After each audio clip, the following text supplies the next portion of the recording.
Hi YouTube family, it's Starburst and I am currently in Trout Lake, Washington.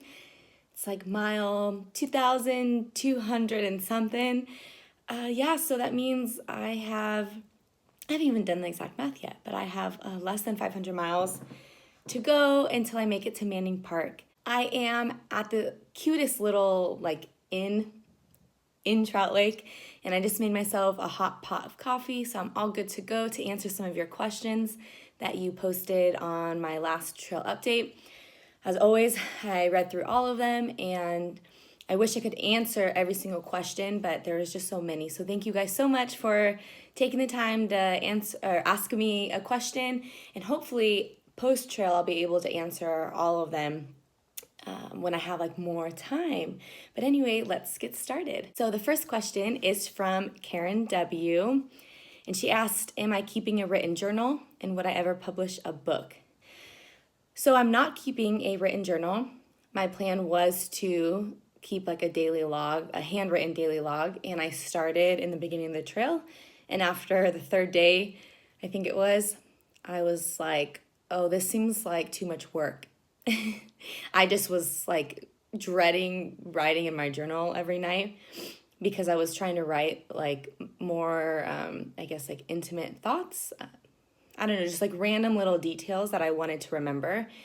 But yeah, I got rid of that pretty quickly because it seemed like a chore. And I told myself that if anything seemed like a chore or a job while I was on this trail, I wasn't going to do it. And I doubt I will publish a book.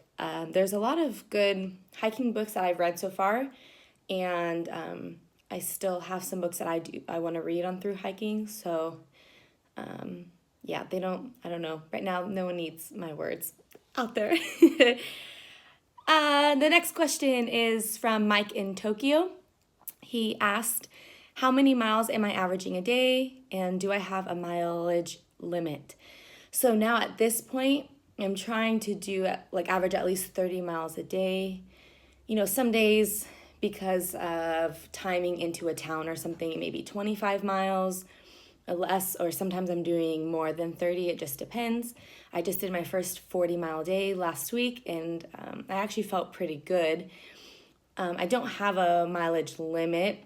It's just getting hard because it's getting lighter in the morning later, and then it's getting darker earlier. So I don't like hiking in the dark, and so I have less daylight to do miles now, and that kind of sucks because basically every day I'm doing some hiking in the dark, which I don't like. But trying to keep it around 30.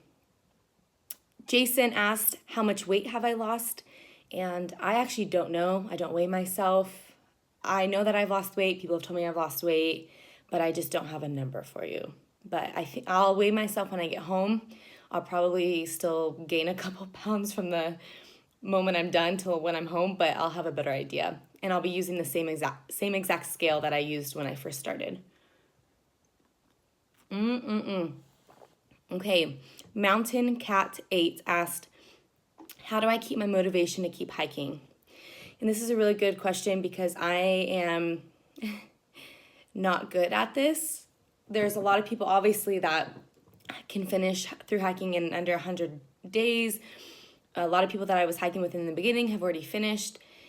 And this has been my struggle because once I get into town, it's really hard for me to be motivated to leave. And actually, what's really helped me is some of the people that I've been around. They are a little bit more motivated than I am in that regard. And so they've actually been helping me. And then I just have this goal of I just need to make it to Canada. And something that's really helped is I have a work deadline. So I have to go back to work. And so that's also helped. I want to make it to Manning Park. I'm going to make it to Manning Park. But yeah, it's go time now, so I'm just having to do a lot of self-motivating. But it's really been a combination of some of the people I've been around and then this deadline I have, and now it's getting cold. So yeah. And it's beautiful. I'm going to start going into the Goat Rocks Wilderness today or tomorrow, soon. And so I can't wait to see all of that. Willard Wooten asked, am I going back to my old job in condo in Seattle? Um, Unfortunately, I had to move out of my condo because I couldn't afford, paying that rent. So I don't have like an actual home to go back to yet. I'm very thankful for friends because I will be doing some couch surfing until I can find a place of my own. But like I said earlier, I do have a job that I'm going back to. It's the same one I had before. Belovix asked what gear is best for me and what has failed on me. So I want to do a lot of gear videos post trail. So hopefully I can answer this better later. But basically so far, my gear has pretty much been pretty good, throughout this whole thing. Obviously, my water bladder leaked in the first few days on trail, so that was a complete failure, and I won't use that again on a through hike. But my pack, actually, from Waymark Gear has been wonderful. It's so comfortable. It's gone like almost 2,300 miles, and there's like little wear and tear on it, and it's still doing great, and that's a big deal to me. So, yeah, like I said, I'll go into more detail on some gear post-trail. Let's see. I don't know, what did I write? Mindoluin asked, how do I not get lost every day? And that's a good question because this past week I got lost like 3 or 4 times. But the trail, for the most part, is really well marked, and there's, in a lot of remote areas, there's only one trail, and it's the Pacific Crest Trail. So it's really hard to get lost on the majority of the PCT. And even if there is a fork, usually it's really, really well marked, so you know exactly which trail to take. But sometimes there's like forks in the trail and there's like no signs. And that's when I always pull out my GPS and just try to make sure I'm going the same way. But unfortunately, sometimes my GPS is like still calibrating or like, trying to figure out where I'm actually at. And so like there's been times when it actually was like, yeah, you're going the right way. And then I walk a half a mile or something, or I notice like, hey, this doesn't seem right. And then I recheck and I am lost. But thankfully, we have these instincts that that usually help us at least to some point, like, hey, this doesn't seem right. And then, I go from there. But it would be really hard to get lost every day because, like I said, most of the trail is very, very easy to follow. Private account asked, do I carry paper maps in case my electronics fail? And the answer is no. I love paper maps. Like if I'm on a road trip or something, I just love the art of like looking at like the topography and just trying to figure out that way. But since I didn't send myself any boxes beforehand, I didn't put every section. Like I wasn't going to carry the whole trail on paper map. So a lot of people, when they send themselves boxes, will put each section of the paper maps into their boxes. But yeah, I have my GPS on my phone and then I have a GPS on my Garmin. So if both of those fail, then I'm just gonna go find a cave and live there. AE asked, how often do I use my GPS and is my GPS critical to me? I use my GPS every single day, and I'll like wake up in the morning and I'll look at like what kind of day I have planned with water, elevation, mileage. And then when I'm hiking, in the beginning of my hike, I was checking it like every 30 minutes because I was just like so fascinated that I'm like on the PCT. Now I check my GPS once every hour, once every 2 hours. And usually it's just like trying to see if I'm closer to water, just trying to see if I'm making good time and all of that. My GPS is critical to me, but I think that could be whether it's paper maps or like an electronic GPS. I think it is very important to have something like that.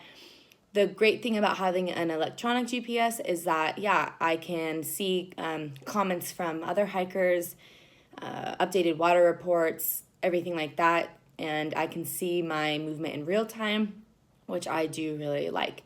I did meet 2 people on trail, one female, one male, both younger, who didn't bring one thing of electronics on this trail. No phone, no GPS, anything. So they were just using paper maps, which is really cool.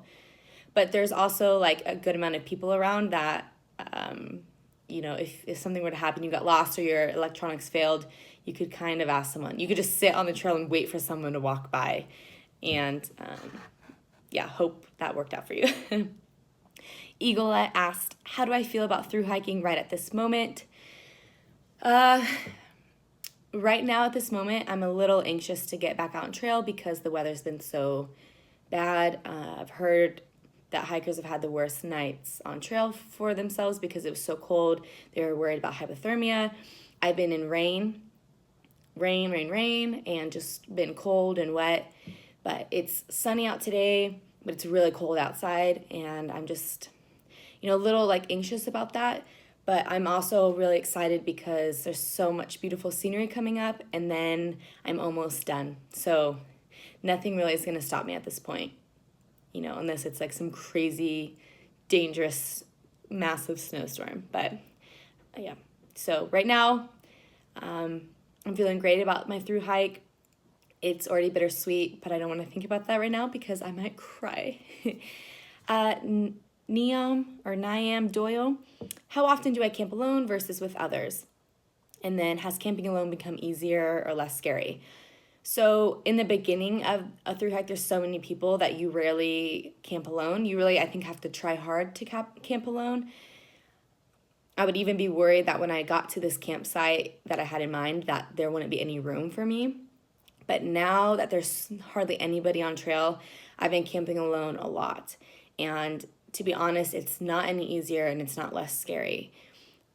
I actually was alone, just recently, my last night on trail before I came into town here. I was alone and it was pouring rain, and then the woods were just creepy, and it was all foggy, and I was just really, honestly, I was scared, and it just doesn't really get any easier, but I have to do it regardless.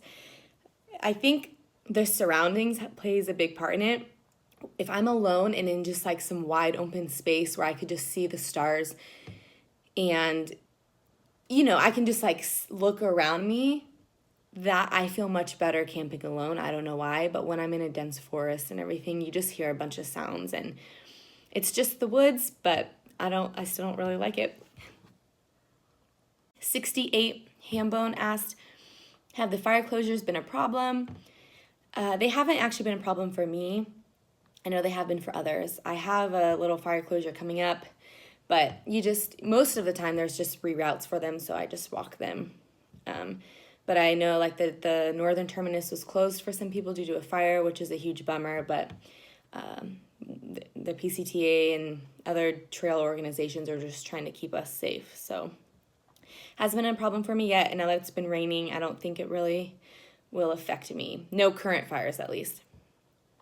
Nadine W.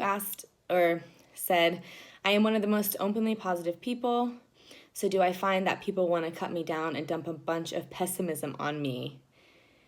Whew. This is a good question.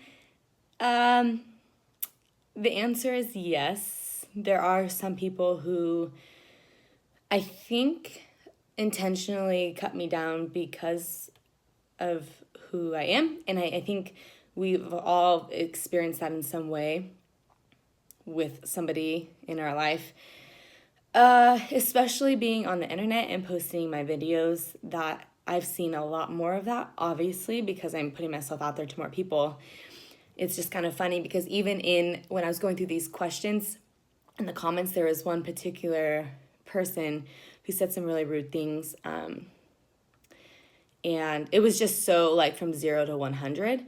And I've never deleted people's comments before. I think for me, it's important that people can just say what they want. I mean, this is the internet, right? But I actually deleted these comments because I'm at the point when I'm like, yeah, I don't want to deal with this and I don't have to.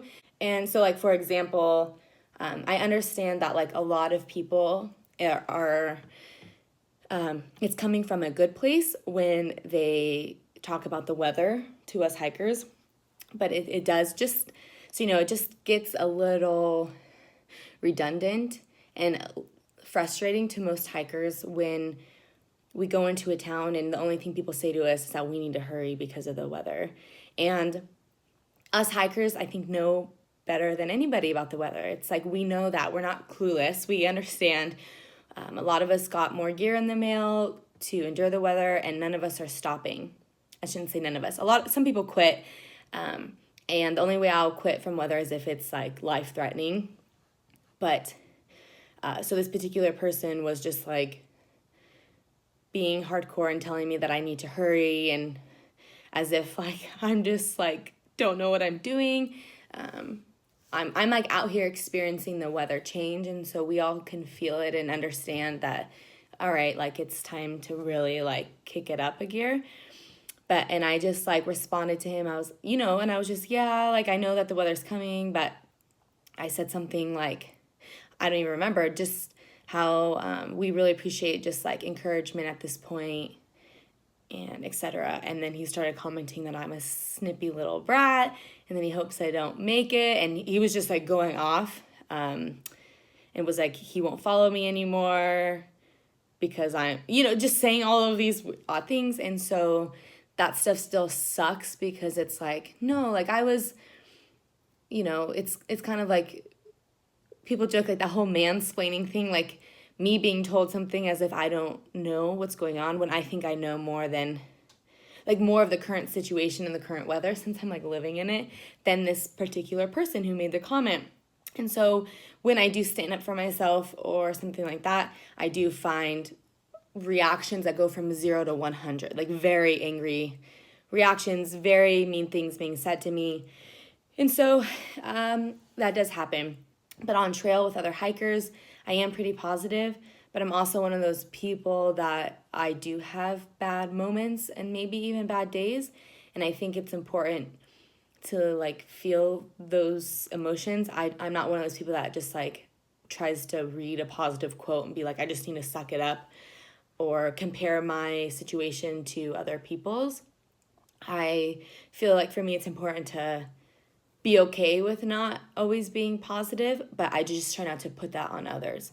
So even there's been times when we've gone into town and I just like needed to be alone, and so I just told hikers that I need to get a room alone and just kind of do my own thing, and they're fine with that. I'm fine with that, and then I kind of can reset. But I really try to stay away from pessimistic people, and that's why I deleted the man's comments, because if you're on my page, I'm expecting you to, if you're here, I'm expecting that you somewhat support me. If you're here because you don't like me, that's just weird, It's like I'll post a video, and within 10 seconds, 1 or 2 people will already dislike my video. It's like, okay, you didn't watch my video. You're just here to dislike my video because you dislike me, and I think that's really weird. And so at this point, it's just if people are being rude or saying mean things, saying like they hope I don't make it now because all I do is drink beer and hang out in towns, which is not true because I've hiked 2,300 miles. I'll delete those comments now. So yeah, growing on my end. Nadine also asked, how am I dealing with my endometriosis on trail? I haven't talked about it a lot. Just because a lot of times when I'm going through something, I just don't even want to take my phone out.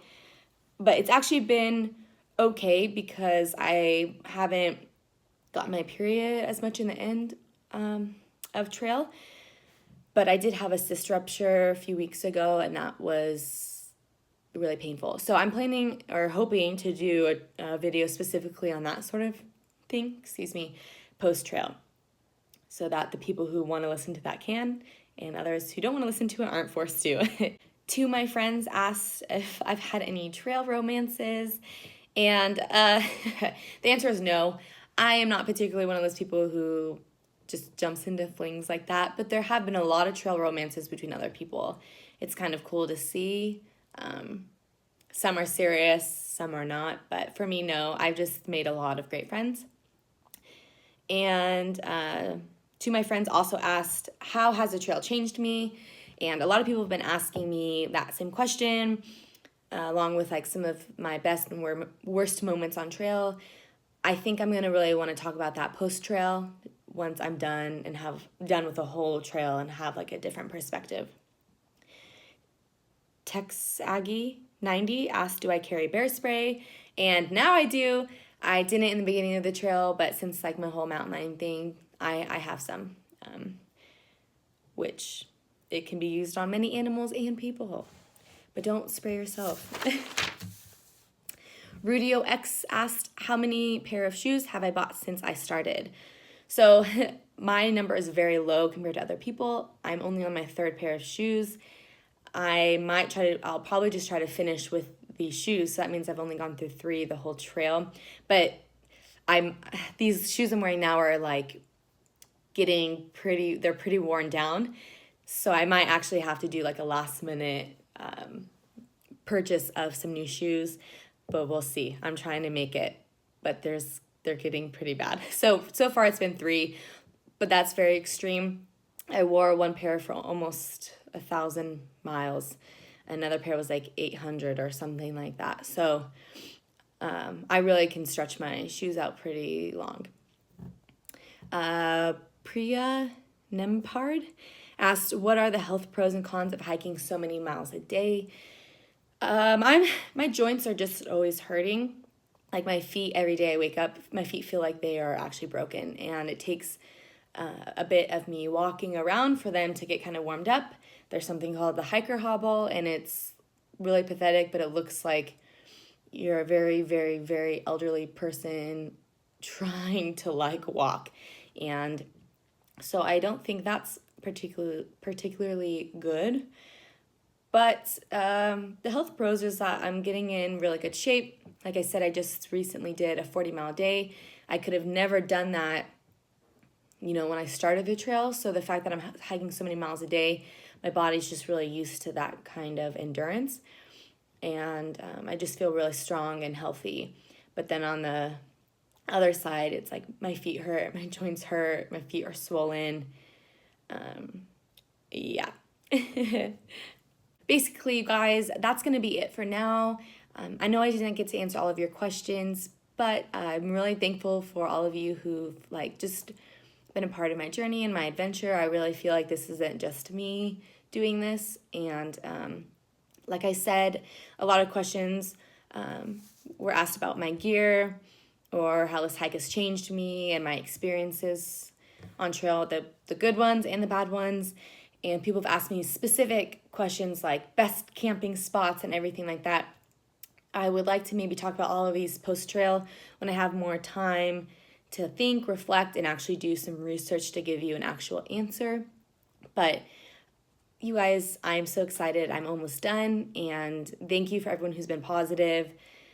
I guess I just don't really understand negativity towards other people, especially someone you don't really know. So all of you that have just seen the best in me and followed me, thank you from the bottom of my heart. Like I said, I'm in Trout Lake, Washington. So by the time this is posted, I don't know where I will be, but I will be not in Trout Lake, and I'll be closer to Canada.